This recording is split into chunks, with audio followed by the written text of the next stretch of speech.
Better than with the long hair. Okay. Hi, welcome to Anatomy of an Ad. I'm Nom. And I'm Max. And we're... messing up the first line, like always. Hi, welcome to Anatomy of an Ad. I'm Nom. I'm Max. And we work over at Thought Leaders, the leading agency for better influencer marketing. On a daily, more like hourly basis, we focus on all things YouTube sponsorships. At this point, it's safe to say we live and breathe brand partnerships on YouTube. So we decided, why not share our expertise with you? Each episode, we will break down various aspects of YouTube brand integrations and give you our thoughts and feedback, the good, the bad, and it seems like they've never even used this product before. Today we'll be talking about Gabbyreads' partnership with Book of the Month. So let's take a look at the integration. Let's get into it. Before we do jump into today's video, I want to say a huge thank you to Book of the Month for sponsoring today's video. And if for some reason you still don't know what Book of the Month is, then sit back and let me tell you. Because Book of the Month is a super popular and fast-growing online book service for readers. Their mission is to promote new and emerging authors and help readers discover the books that they love. Pretty fantastic, you know, because their team vets all of the new releases that come out every single month, and they pick a few that they think their audience would be the most interested in reading. Typically, they only have 5 selections. Now they have 5 to 7 selections every month. The more the merrier. And Book of the Month is completely risk-free, so you can skip any month with no penalty. You will not be charged, but I guarantee that you're not going to want to skip, because almost all of the times, every month, there are some of my most anticipated books of the year as selections. And the exciting news is that when you use my code Gabbyreads, you can get your first book for just $9.99. What a freaking steal! My choices for this month include Girl Forgotten by Karen Slaughter, which is a new thriller by Karen Slaughter. Like, what the heck? Seeing Karen Slaughter as a Book of the Month pick just filled my heart with so much joy. I also ended up picking The Devil Takes You Home because this is a horror novel. Like, I don't think I've ever seen it before. Book of the Month is diving into horror. I love to see it. Oh my god, so excited. They also have Daisy Darker by Alice Feeney as a selection this month, which is one of my favorite books of the year, so very excited about that. Okay, so that was the pitch. What did you think? I thought it was really good. Like, first and foremost, she's the best person to be talking about this. If your whole channel is about reading and it's a product all about books and giving away books, you got chef's it. kiss. Yeah. They got it, perfect. I also loved her enthusiasm. She was really into it. Clearly she believes in the product more than just oh, this is a good fit. She's like, this is awesome. I really stand by it. So I thought that was a really compelling offer. Yeah, what I really like about this YouTuber is that this enthusiasm that she showed during the sponsorship, she shares that same enthusiasm with the books that she's presenting. So it's even though for first-time viewers will be whoa, you're kind of too excited about this.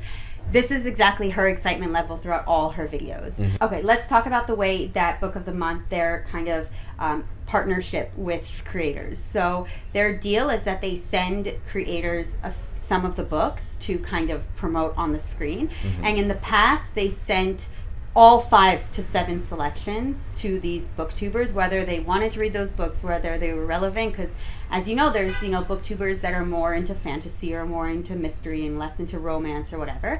So they would have all these books delivered to them, and a lot of them would go to waste that because they wouldn't read them. And recently they changed that method to only send 2 books, 2 selections that they pick. So I thought that was really interesting, that change, but still a lot of booktubers want to work with them and want to be sponsored by them. Yeah, I mean, any chance that you can get, a free book for sure. Hardcover. Yeah. Oh, hardcover, fancy. Is definitely a good thing, and as well as of course, everyone has their own taste, so that is something that I do like about the offer that they have as well, that it's not just okay, Book of the Month, you put in the things that you like and we send it to you. It's no, you have an option of 5 to 7, but they are specifically curated for, your interests or, relevant artists or things like that, so exactly. Really spot on when in terms of the offer. Yeah, I think it's interesting that in the previous method, by showing all the books, then they could show any type of reader, we have you covered kind of thing. And now, because maybe more people know about Book of the Month, they didn't need to show all the books, rather than if each booktuber shows a different type of book, then they understand that there's a wide variety kind of thing. So it's like they changed their method. I thought that was interesting. Okay, so now let's look at the offer. So yeah, don't forget to use my code Gabbyreads to get your first book for just $9.99, and thank you so much to Book of the Month for sponsoring today's video. And now, let's get into the rest of the TBR. Okay, so she went through the offer. She showed the book picks that she chose for this month. What did you think? I thought it's a good offer. Listen, $9.99 for a book, like especially the first one. I like to read. I'm not like the biggest reader ever, but like I also like having physical books. But it also sucks that like books are between $15 and $20, and you know, especially for hardcovers and things like that. And if you really care about, you know, books and the aesthetic and the feeling of holding it, that can add up really quickly. So I think it is a really compelling offer to just be like low entry point. $10 for a book is completely reasonably priced, and it's like a good book. You know, you're supporting the author. It's not just like, hey, here's this free book, you know, a book that everyone has, and it's going to like some mega corporation. You know, hey, if I'm buying this book, chances are I really am supporting the author, which I think is cool. The only thing I wanted to mention with the offer is that I've seen like a lot of Book of the Month sponsorships, and they say like you get your first book for just $9.99, but how much does it cost after that? Like, so if I sign up $10, it's like, okay, like I'll give it a try. It's not like life or death if I don't like it.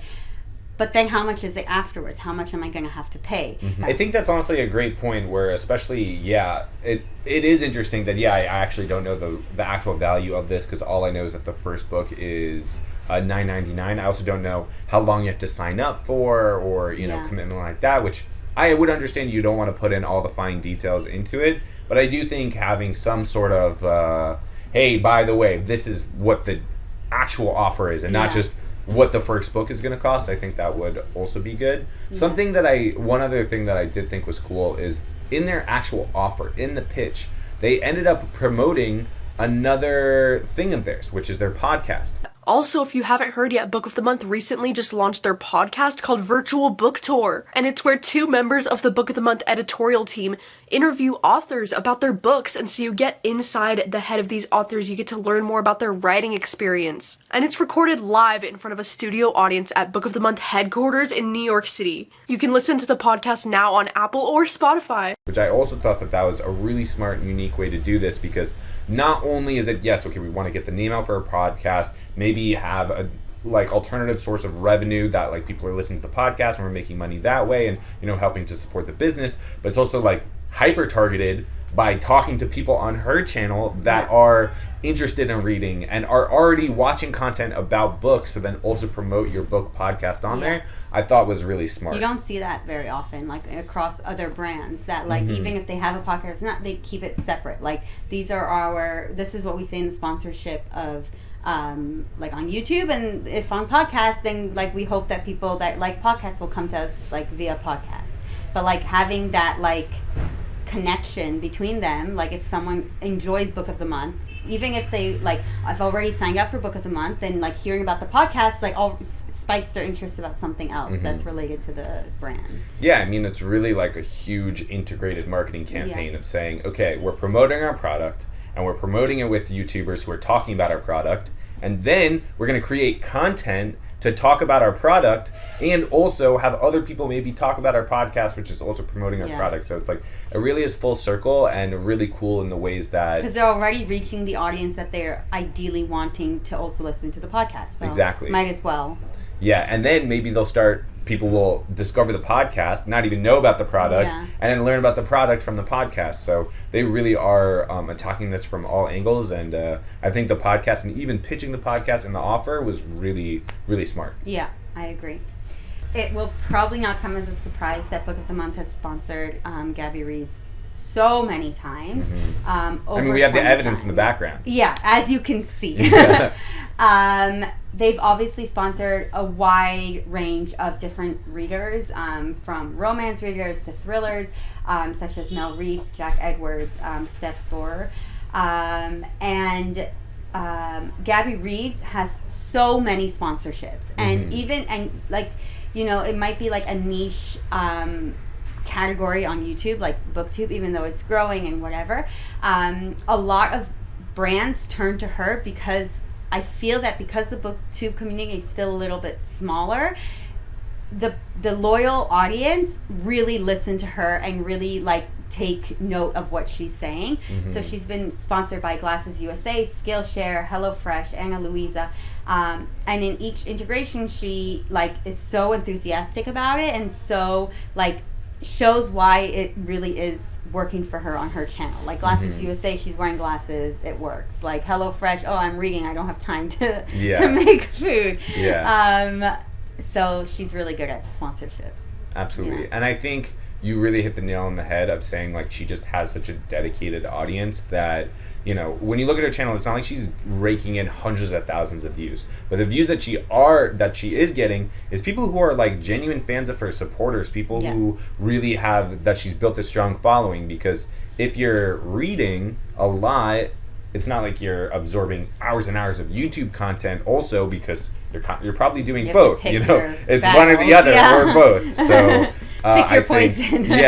So I definitely think that the people that she does have following are really, you know, into that community as well, which for advertisers, that's good for two reasons. One, super dedicated audience that really respects the YouTuber. And number two is the actual dollar amount that they'll have to pay her isn't going to be an insane amount of money, because the amount of viewers that she has is still somewhat on the lower end. So, you know, brands can still pay her like super fair pricing and even like above industry standard, and but maybe still be paying the actual dollar amount lower than what they would sponsor on like more traditional YouTubers. So it's just like the value on her channel is really, it's really ideal strong. Like place to sponsor. As long as your product fits with something booktubery, then totally. Like that's also why Glasses USA makes sense. Skillshare, all of it. So what do you feel worked best in this sponsorship?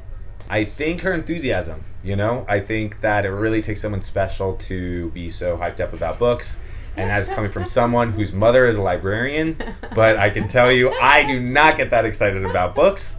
But still, like, clearly she got me excited about it. You know, I don't even know what book she was talking about. And I was like, who's this author? What's this story? Like, wow, the fact that you're so hyped up about this now kind of is getting me interested in reading this. And so, you know, she's definitely made a compelling case, and honestly, I kind of want to go and look up those books and maybe read one, because she was so excited about it. That's the thing, that I think that another like winning point for Book of the Month is that when they sponsor other booktubers, those booktubers sell it better than like they could sell it, because they anticipate these books, they know about these books, they know about these authors. So like Karen Slaughter, she has read other books from her, so she can really hype it up without like a script, without the talking points, without anyone telling her exactly what to say or what to be excited about. Like for example, when she added like the book that she already read but was part of the list, like I bet, you know, Book of the Month didn't tell her like, oh, and add another one just to show that there's a variety. Like she was, like you said, like she was excited about that without anyone having to hype her up. Like she was her own hype man. Just like the ideal partnership. Like there's nothing more to say than that. Thank you for joining us. We hope to see you in the next episode. And don't forget to sign up for the Book of the Month. Bye.